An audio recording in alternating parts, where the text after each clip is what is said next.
Hello, and welcome back to another daily devotion. This time we're going to be in Revelation, and I think we're going to be in Revelation for a little bit here.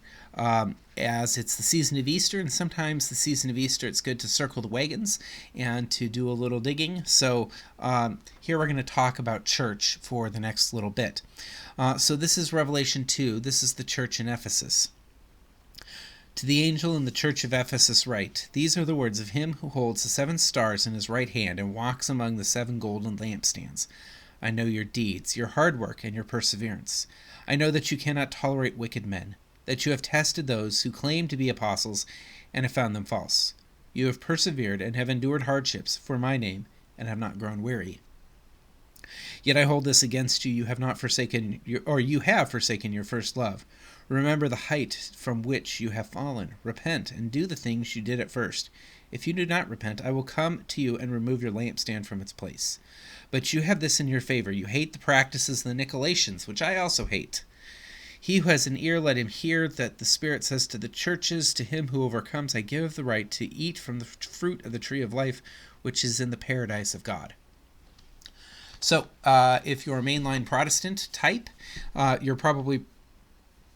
this is the most familiar territory in Revelation for you, because this is actually a small section of actual forth-telling prophecy. Not foretelling, not telling the future, forth-telling when you tell the future. It's a whole group of prophecy. It's the majority of prophecy in the Bible, or the majority of the kind of prophecy, and then we get into apocalypse later on in the vision. Of note, right, these will start to become kind of formulaic. At least, you've got an initial greeting and who's talking to you. And then you've got this is what you do good. And then you've got this is what you do bad. And then sometimes you got this is what you still do good. And then you've got a reward at the end. So that's going to kind of be all the way through, and Ephesus and I think Sardis are the ones everybody remembers, Ephesus being first love and Sardis being neither hot nor cold. And my favorite is poor Pergamum, or not Pergamum, sorry, Philadelphia. It's hard to live in Philly. Oh, it's still hard to live in Philly. At least they have cheesesteak there, but sadly not this Philly. So, reading through here, we've got some good stuff. You guys tested things out. You guys have gotten rid of false apostles, right? There's no certificate that you can hold up for apostleship. There's no nothing. So if somebody says, well, I'm an apostle of Jesus and I was with that guy, if he seems to be of the right age, then maybe you might believe him.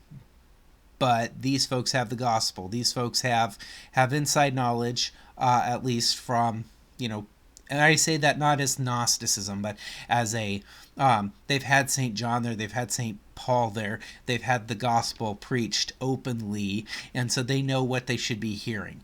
And so if you come in with something else, they give you the boot, which is good. Then we've got into what are you doing wrong? Well, I guess I'll do the other positive thing, they hate the Nicolaitans, and this will be a theme throughout all of here. So at the time this is written, there's a minor church heresy, and I guess it's really major. It's major enough to get talked about here in Revelation, but it's minor enough that we don't spend any time warning against the heresy of the Nicolaitans, and if you go and do a deep dive on this, we're not actually sure what it was. We've got some good ideas, blends of things that could have probably been. Happily, the church got rid of all the Nicolaitan materials and all their tracts and just burned them out. So sometimes, internally, some sort of get rid of that. That's not good stuff, is a good thing. So we have verse 4 and 5, which are the real deal for Ephesus. Why are we talking about this? And again, this is interesting, especially because 2 people have been to Ephesus, Paul and John. And so John knows the people in Ephesus as well. But once you get done reading this, you can go back and read all of Ephesus. And then you can actually go back and read Paul's first trip. Ephesians. You can go back into Acts and read St. Paul's little trip to Ephesus, which was not great. So a good time was had by some, right? We'll put it that way, and maybe not St. Paul. So if you want to expand for your devotion and just sit down and read Ephesians, it's not that long. It won't take you long. And again, that section of Acts where Paul's in Ephesus. So God gets 2 or 3 whacks at the Ephesians here. And so I find that interesting to kind of figure out now who's doing what and what's the big deal. So for this, though, this happens at the end. So Paul, when this is written, Paul is probably dead, martyred in Rome, at least if you live in the West, or has gone off to parts unknown in Spain if you live in the East. So Paul's not around functionally. So that leaves John as an overseer for Ephesus, and it really seems like something has happened. And the easiest way to describe it is this. Converts tend to live life as a sprint. They're so excited, they move on in, and everything they do is a sprint. And if you're not sprinting next to the convert, then they're kind of confused as to why you aren't a Christian. And lifelong Christians, those who were brought up in the church, view life as a marathon, and are confused and kind of upset that you would sprint.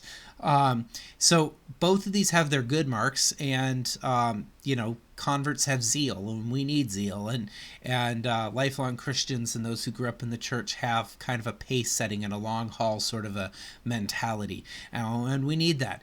And they both have their problems. Lots of converts get gassed, they sprint and then they're done and they fall out of the church. And there's the parable of the sower for you. But here, I don't think that's what's happened. I don't think they've been gassed. I think that mostly the people here in Ephesus are kind of the marathoners. And what happens to marathoners is the same thing. They get tired because everybody gets tired. But marathoners run for a while and then they walk. If you're a good marathoner, you never walk. But the Christian life is not like that. So they walk, and then spiritually we lay down and have a nap, bit of a kip, and then we roll over and eat a whole case of Cliff Bars, and then we're back up at it and we're kind of shambling toward the finish line again. Okay, so the real issue is when we actually just say, that's it, I'm going to lie down and take a nap, when I'm going to be peaceful. What's this look like? Well, I'm going to drop off the boards at church. I'm going to drop out of leadership, and I'm going to just kind of lurk. And I'll show up for Sunday service most of the time, but I'm not really going to be involved in most of anything.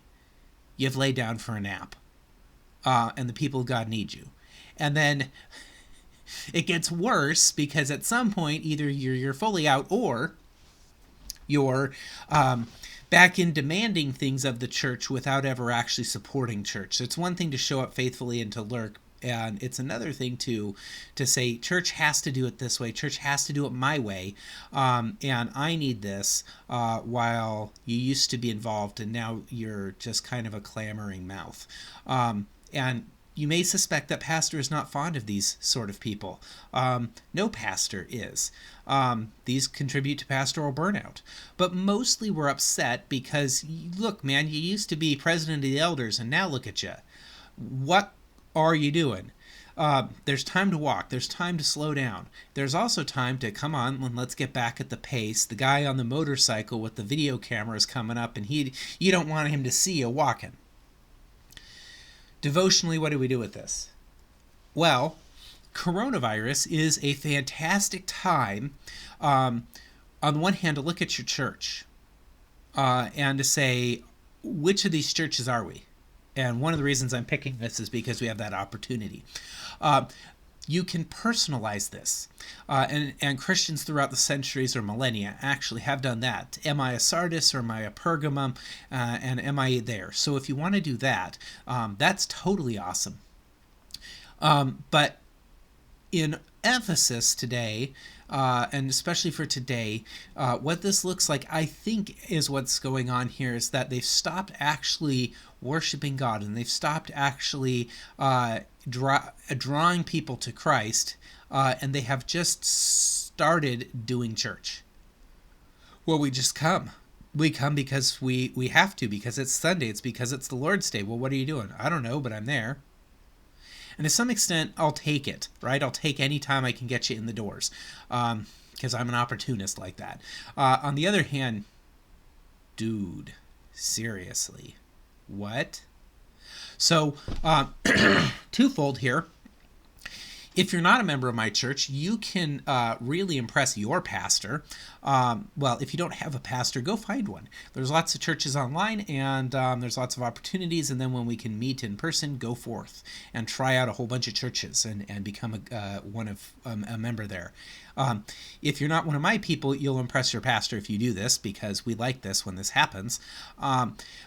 If you are one of my members, this is what we can do. In Ephesus, especially today, one, I want you to pray for your church. It's tough times for churches all over. You can pray for the LCMS corporate or all of our churches collectively. You can pray for our Southwest Washington churches and the pastors in the Winkle. That's a German word for our small group of churches. Or you can pray for Prince of Peace, and please pray for Prince of Peace. And then specifically, devotionally, if you aren't going to do the which church am I, or have I lost my first love, and do that examination and what's that like, pray for your church and pray that we would be able to discern God's will in terms of what he would have us to do, because I'm not there to hold services. I'm not there so you can get your fix. I'm not there, and neither is Prince of Peace, so we can be a service provider.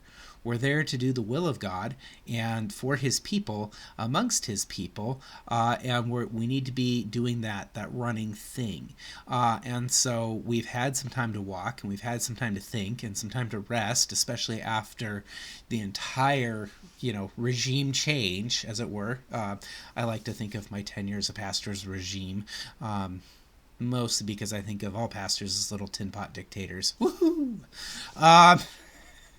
You can tell I don't take myself too terribly seriously here. But it is something to pray through. It is something that is good and right and salutary for us to be looking at. No, we don't want to just drop everything and sprint, or we will get run out. And honestly, coronavirus has been a drop everything and sprint. And I can tell you now, we're only a few weeks away from me just falling over on my face in the ditch. Okay, so. But devotionally here for today, we have an opportunity to either say, is this me? Or then, is this my church? And then, what do we do? And one of the most comforting things is that God doesn't say, I need you to come up with all the good ideas, and I'm going to take all the credit. Right? That's a normal boss. Sorry, bosses. What God says is, I'm going to let you be a worker, and I'm going to give you the great ideas, and I'm going to let you do them, and I'm going to give you the help you need. So if you have a boss like that, thank them, because they're rare. That's the boss we have in God. And so now during coronavirus, we have a little time for introspection and a little bit of time to say, what do we want to do today? And so here's what you can do. And I'm going to leave it there, and we'll pick up tomorrow with Smyrna, poor Smyrna, and we'll have a wonderful day in the Lord.